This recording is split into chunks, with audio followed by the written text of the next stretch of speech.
नमस्कार.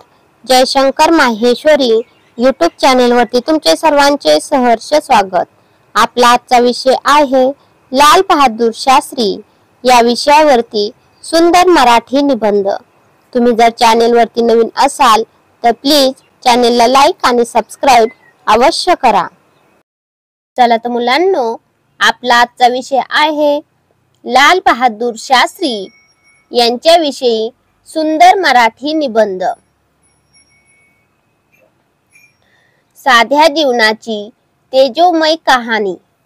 साध्या जीवनाची तेजोमय कहाणी. शिस्त प्रामाणिकपणा हेच त्यांची शानी. शिस्त प्रामाणिकपणा हेच त्यांची शानी. जय जवान जय किसान चा दिला मंत्र महान. जय जवान जय किसानचा दिला मंत्र महान. शास्त्रीजींनी घडवला भारत स्वाभिमान. शास्त्रीजींनी घडवला भारत स्वाभिमान. साध्या जीवनाची तेजोमय कहाणी. शिस्त प्रामाणिकपणा हेच त्यांची शानी. जय जवान जय किसानचा दिला मंत्र महान. शास्त्रीजींनी घडवला भारत स्वाभिमान.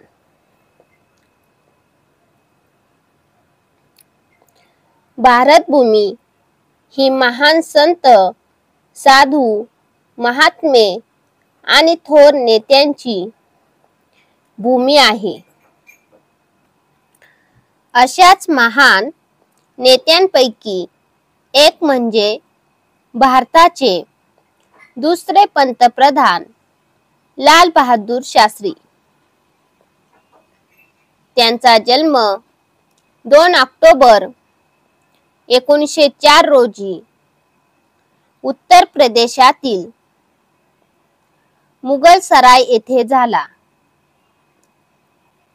साधेपणाचे मूर्तिमंत रूप, प्रामाणिकपणाचे प्रतीक आणि कर्तृत्वाचे उदाहरण म्हणजे लाल बहादूर शास्त्री.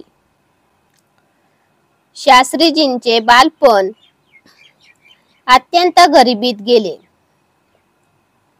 वडिलांचे लवकरच निधन झाले. आईने मोठ्या कष्टाने मुलाला घडवले.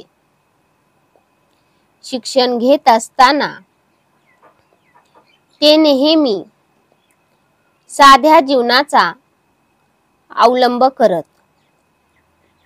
परंतु त्यांची जिद्द, मेहनत आणि प्रामाणिक वृत्तीमुळे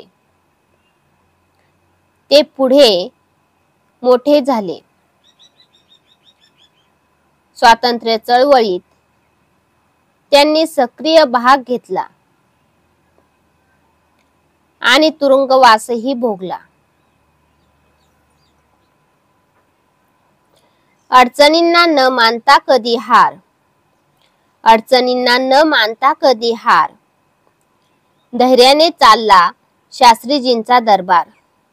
धैर्याने चालला शास्त्रीजींचा दरबार. त्याग तपस्या होती जीवनाची ओळख. त्याग तपस्या होती जीवनाची ओळख. साधेपणातून दिसे त्यांची भव्यता वाखाणक. साधेपणातून दिसे त्यांची भव्यता वाखाणक. अडचणींना न मानता कधी हार. धैर्याने चालला शास्त्रीजींचा दरबार. त्याग तपस्या होती जीवनाची ओळख. साधेपणातून दिसे त्यांची भव्यता वाखाणक. स्वातंत्र्यानंतर पंडित नेहरूंच्या मंत्रिमंडळात त्यांनी गृहमंत्री म्हणून काम केले. त्यांच्या कारकिर्दीत देशात कायदा आणि सुव्यवस्था राखण्यासाठी कठोर पण न्याय्य निर्णय घेतले. पंतप्रधान झाल्यावर त्यांनी भारताला आत्मनिर्भरतेचा मार्ग दाखवला. 1965च्या भारत-पाक युद्ध काळात त्यांनी जय जवान जय किसान हा घोष दिला. या घोषणेमुळे सैनिक व शेतकरी दोघांमध्येही आत्मविश्वास जागृत झाला. जय जवान जय किसान घोष झाला अमर. जय जवान जय किसान घोष झाला अमर. देशभक्तीतून भारत झाला सबल सुंदर. देशभक्तीतून भारत झाला सबल सुंदर. युद्धकाळी दिला शौर्याचा संदेश. युद्धकाळी दिला शौर्याचा संदेश. शास्त्रींच्या स्मृती आजही देतात प्रेरणेश.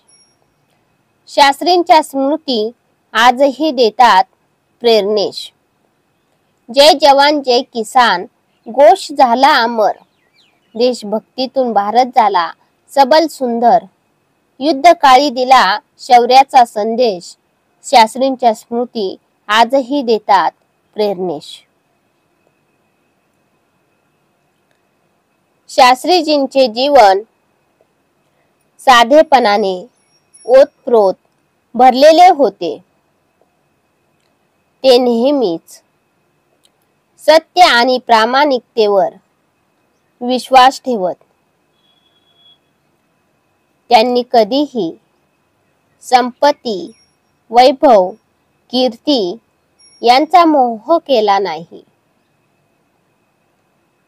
आजच्या काळात तरुणांना त्यांच्या जीवनातून प्रेरणा घ्यावी लागेल. संकट कितीही मोठे असले तरी त्याला सामोरे जाण्यासाठी प्रामाणिकता, मेहनत आणि देशप्रेम हेच शास्त्रीजींचे खरे बळ होते.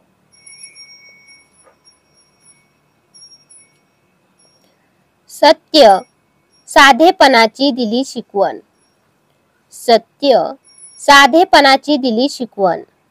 देशासाठी अर्पिले जीवन. देशासाठी अर्पिले जीवन. शास्त्रींचा वारसा देतो दिशा नवी.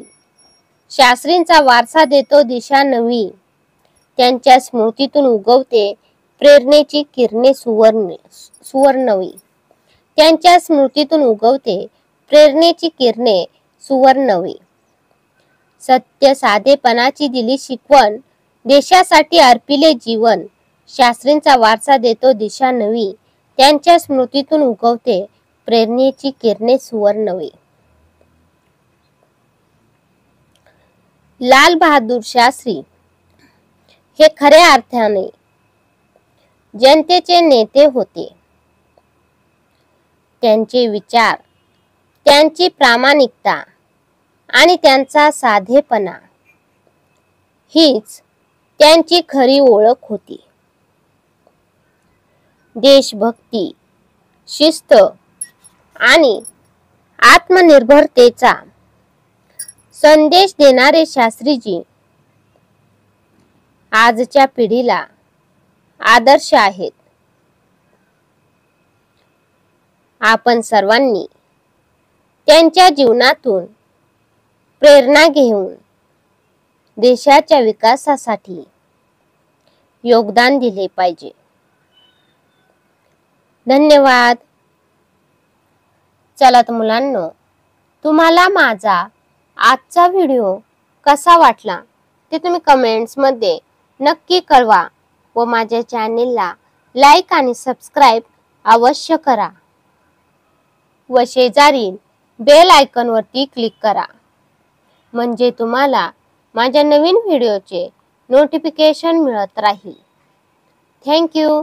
भेटूयात नवीन व्हिडिओमध्ये नवीन विषयांवरती.